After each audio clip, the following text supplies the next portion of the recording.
Assalamualaikum warahmatullahi wabarakatuh. Baik, di video kali ini kita akan melanjutkan di video kemarin. Sekarang kita akan melanjutkan di surah Al-Bayyinah ayat kelima.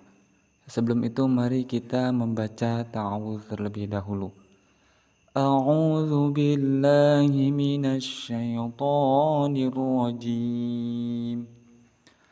Bismillahirrahmanirrahim. وما أمروا إلا ليعبدوا الله مخلصين له الدين. Di ayat yang kelima ini kita bertemu dengan wama'u. Di sini dihukumi mad jaiz munfasil. Kenapa? Karena ada huruf mad tabi'i yaitu alif. Sebelumnya berharokat fathah bertemu dengan hamzah di lain kalimat. Kemudian setelah itu ada kalimat umiru illa umiru i. Di sini juga sama dihukumi sebagai mad jaiz munfasil. Kenapa? Karena ada huruf mad tabi'i yaitu wawu. Sebelumnya berharokat dhammah kemudian bertemu dengan hamzah di lain kalimat. Illa di sini dihukumi sebagai mad tabi'i. Liya'budullaha. Di sini ada lafaz jalalah. Kemudian sebelumnya berharakat dhammah, maka kita hukumi sebagai tafhim, artinya tebal. Kemudian setelah itu mukhlisina. Di sini ada huruf mad tabi'i yaitu ya. Sebelumnya berharakat kasrah, maka dihukumi sebagai mad tabi'i. Lahuddin. Kemudian di sini ada alif lam. Tidak dibaca jelas, maka dihukumi sebagai al-syamsiyah. Kenapa? Karena ada huruf alif lam bertemu dengan salah satu huruf asy-syamsiyah yaitu dal. Kemudian setelah itu hunafa'a. Kemudian ada lafaz hunafa'a. Di sini dihukumi sebagai mad wajib muttasil. Kenapa? Karena ada huruf mad tabi'i yaitu alif sebelumnya berharakat fathah kemudian bertemu dengan hamzah di dalam satu kalimat. Kemudian setelah itu wa yuqi. Di sini dihukumi sebagai mad tabi'i karena ada huruf mad tabi'i yaitu ya sebelumnya berharakat kasrah. Selanjutnya wa yuqimus. Di sini ada huruf alif lam tidak dibaca jelas, maka dihukumi sebagai al-syamsiyah. Sholata di sini juga sama dihukumi sebagai mad tabi'i. Wa yu'tuz. Kemudian di sini juga sama ada huruf alif lam tidak dibaca jelas, maka dihukumi sebagai al-syamsiyah. Wa yu'tuz zakata wa dzalika wa dza. Di sini ada huruf dzal diharokati dengan harokat fathah tegak, maka dihukumi sebagai mad tabi'i ataupun mad asli. Panjangnya dua harokat. Dinu. Di sini juga sama dihukumi sebagai mad tabi'i. Karena ada huruf mad tabi'i yaitu ya, sebelumnya berharokat kasrah. Kemudian ada nulqa. Di sini ada huruf alif lam dibaca dengan jelas, maka dihukumi sebagai al-qamariyah. Kenapa? Karena ada huruf alif lam bertemu dengan salah satu huruf al-qamariyah yaitu qaf. Qayyimah. Kita lanjut ke ayat yang ke-6. Innalladzina kafaru. Di sini ada huruf nun yang bertasdid, maka dihukumi sebagai ghunna musyaddada. Kemudian innalladzina di sini dihukumi sebagai mad tabi'i. Kenapa? Karena ada huruf mad tabi'i yaitu ya sebelumnya berharokat kasrah. Ladzina kafaru. Kemudian di sini juga sama dihukumi sebagai mad tabi'i. Min ahlil kitabi, min di sini dihukumi di sini dihukumi sebagai izhar halqi. Karena ada huruf nun sukun bertemu dengan salah satu huruf izhar halqi yaitu hamzah. Kemudian ahlil ki di sini dihukumi sebagai al-qamariyah. Kenapa? Karena ada huruf alif lam bertemu dengan salah satu huruf al-qamariyah yaitu kaf. Kitabi di sini ada huruf ta yang diharokati dengan fathah tegak, maka dihukumi mad tabi'i ataupun mad asli. Kemudian walmu di sini juga sama dihukumi sebagai al-qamariyah. Wal musyrikina kemudian dihukumi kina sebagai mad tabi'i karena ada huruf ya sebelumnya berharokat kasrah. Fi di sini juga sama dihukumi sebagai mad tabi'i. Nari di sini juga sama dihukumi sebagai mad tabi'i. Karena ada huruf mad tabi'i yaitu alif sebelumnya berharokat fathah. Nari jahannam di sini jahan ada nun yang ditasdidkan maka dihukumi sebagai gunnah musyaddada. Di sini sama dihukumi sebagai mad tabi'i. Lidina fiha dina di sini dihukumi sebagai mad tabi'i. Kemudian fiha sama dihukumi sebagai mad tabi'i. Kemudian selanjutnya ulaika hum syarrul bariyah. Ulai di sini dihukumi sebagai mad wajib muttaswil. Kenapa? Karena ada huruf mad tabi'i yaitu alif kemudian diganti dengan harakat fathah tegak bertemu dengan hamzah di dalam satu kalimat.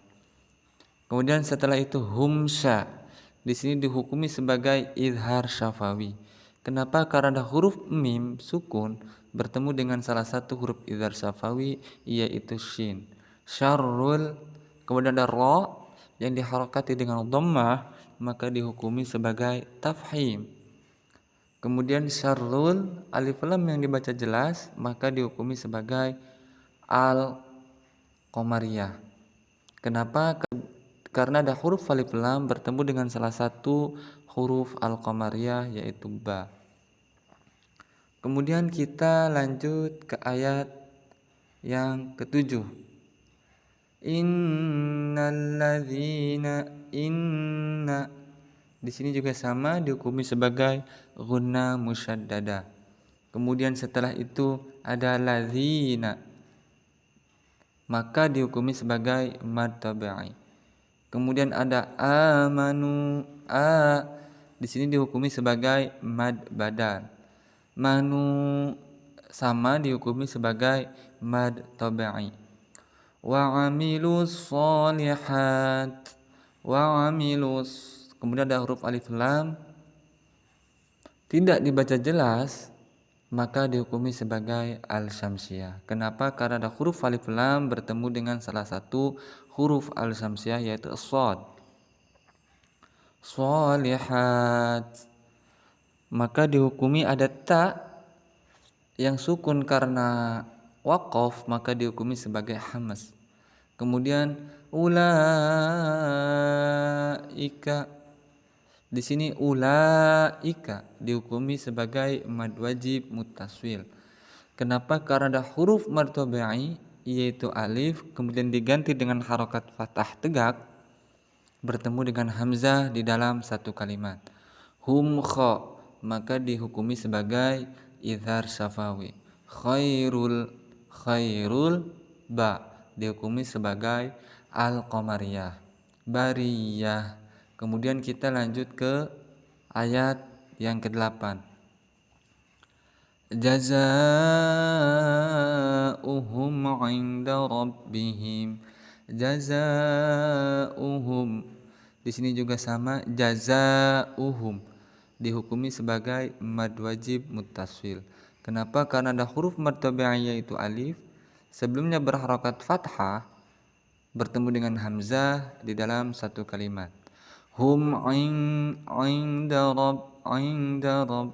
Kemudian ada huruf nun sukun bertemu dengan salah satu huruf ikhfa hakiki, maka dihukumi sebagai ikhfa hakiki. Kemudian ada ra yang diharokati dengan fathah, maka dihukumi sebagai tafhim. Rabbihim ja. Di sini sama dihukumi sebagai izhar syafawi. Kemudian ada nun diharokati dengan tasdid, maka dihukumi sebagai ghunna musyaddada. Kemudian nunnya juga diharokati dengan fathah tegak, maka dihukumi sebagai mad asli ataupun mad tabi'i. Kemudian ada huruf qalqalah yaitu dal yang disukunkan berada di tengah-tengah kalimat, maka kita hukumi sebagai qalqalah sughra. Kemudian taj, adnin. Kemudian di sini ada harokat kasrah tain bertemu dengan salah satu huruf ikhfa hakiki, maka kita hukumi sebagai ikhfa hakiki. Kemudian taj sama dihukumi sebagai qalqalah sughra. Kenapa? Karena ada huruf qalqalah yaitu jim yang disukunkan kemudian berada di tengah-tengah kalimat.